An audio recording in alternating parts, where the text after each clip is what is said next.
Goeiemôre vriende, hier op hierdie Vrydagoggend, die 10de Oktober 2025, begin van 'n naweek. Ek hoop julle kan hom so 'n bietjie rustiger wees hierdie naweek wat voor julle lê. Gelukkig is dit dan die Vrydag vandag, né? So ou so 'n bietjie, ons wel so gewig amper al van nou afval as dit dan so by Vrydag se kant trek. Maar kom ons raak net so 'n bietjie stil.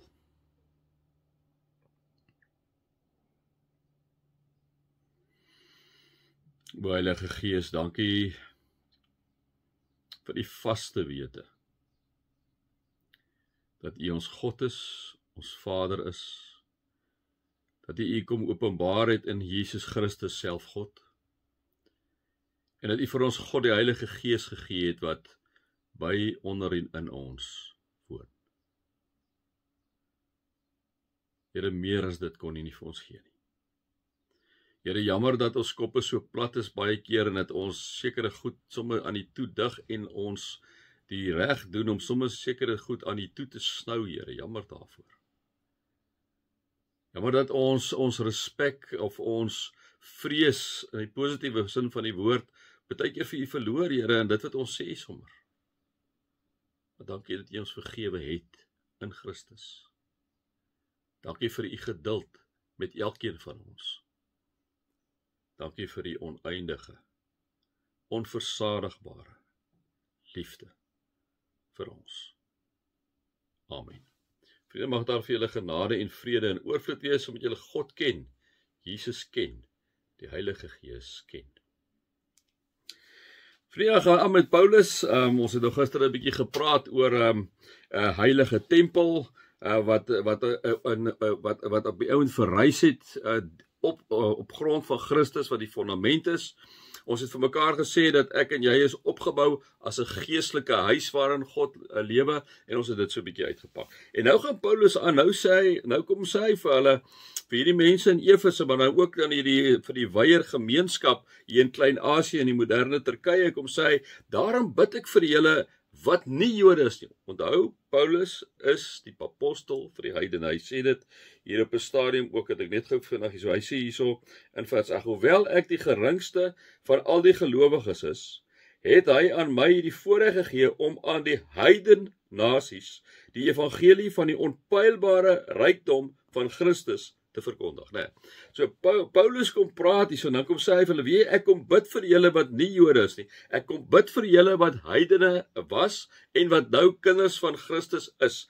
Ek kom bid vir julle wat nie Jode is nie. Ek, Paulus, 'n gevangene deur my diens aan Christus. Nou, ons het vir mekaar gesê dat Efesiërs is een van die gevangenskapsbriewe wat Paulus uit die gevangenis uitskrywe, soos Efesiërs, Kolossense, Filippense en Filemon. Dis die 4 briewe wat sogenaamde gevangenskapsbriewe Paulus uit die tronk skryf, en dit kom sê hy dan hierso. Daarom bid ek vir julle wat nie Jode is. Ek Paulus, gevangene deur my diens aan Christus Jesus. So hy is in die gevangenis juis omdat hy die Christelike godsdiens, die boodskap van Jesus Christus wyd en suid verkondig. En dan kom sê hy hier volgende, hy sê, julle het tog seker gehoor, hy praat nou met hierdie heidene wat kinders van die Here geword het. Julle het seker tog gehoor van die opdrag wat God in sy genade aan my gegee het, in julle belang.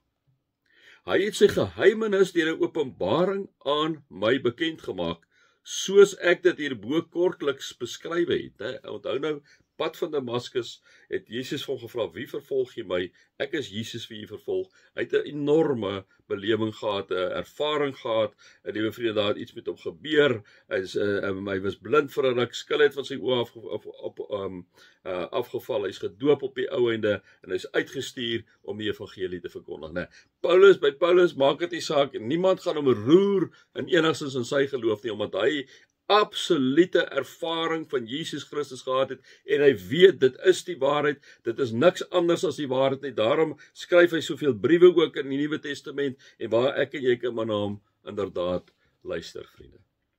So kom sê, soos ek dit kortliks hierbo beskryf het, en as julle dit lees, sal julle 'n begrip kry van my insig in die geheimenis van Christus. Nog nooit tevore in die geskiedenis is die geheimenis aan die mensdom bekend gemaak, soos God dit nou deur die Gees aan sy heilige apostels en profete geopenbaar het nie. En dan kom hy, maar wat is hierdie geheimenis? En dit is die geheimnis, dubbelpunt. Deur die verkondiging van die evangelie en in hulle verbondenheid met Christus Jesus, word ook mense wat nie Jode is nie, saam met ons deel van die volk van God.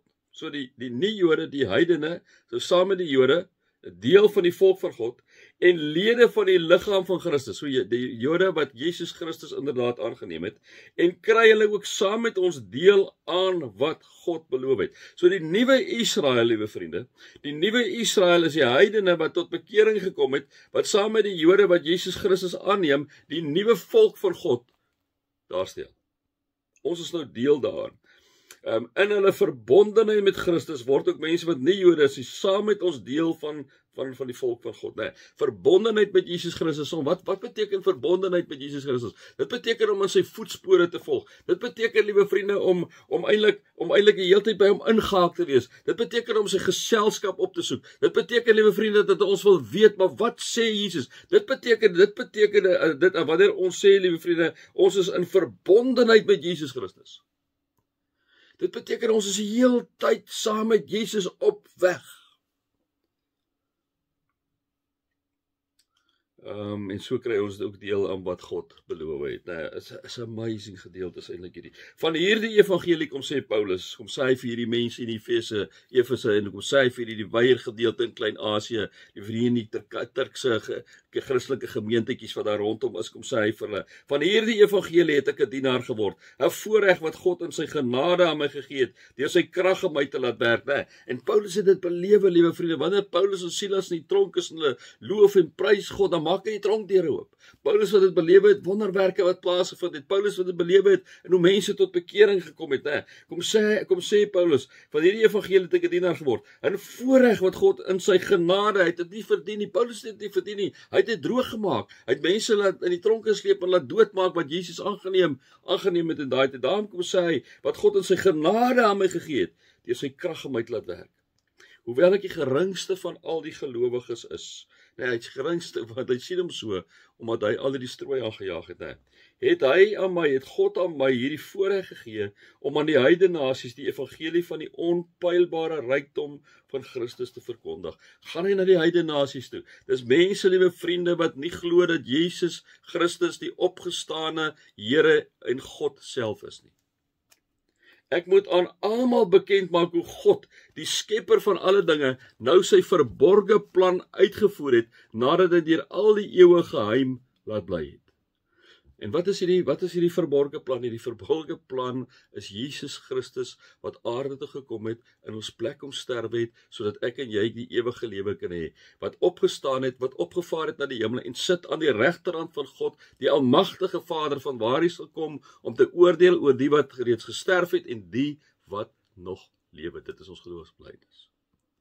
Dan gaan Paulus verder, maar nou het God die ryke verskeidenheid van sy wysheid deur die kerk bekend laat word aan elke mag en gesag in die hemelruim, soos hy hom van ewigheid af al voorgenem het, om dit deur Jesus Christus, ons Here, tot uitvoering te bring, né? So die kerk, wie is die kerk? Ek en jy is die kerk, ek en jy is die liggaam van Jesus Christus, hy is die hoof.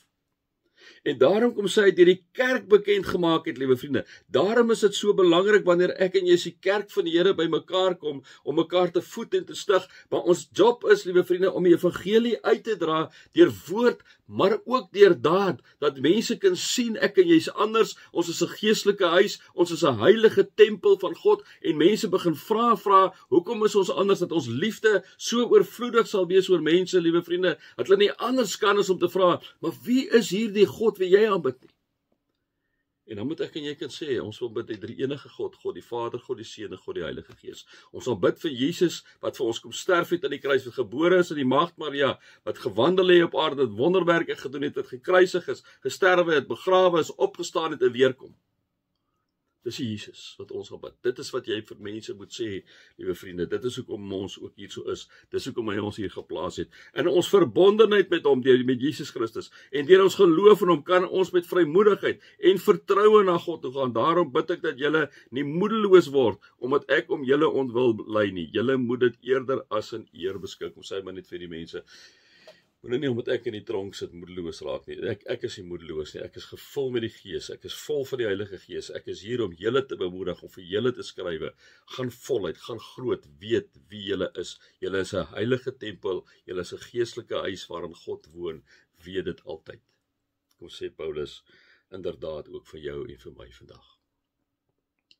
Mag julle God se liefde ervaar, Jesus Christus se genade ervaar, die Heilige Gees se teenwoordigheid ervaar. Amen.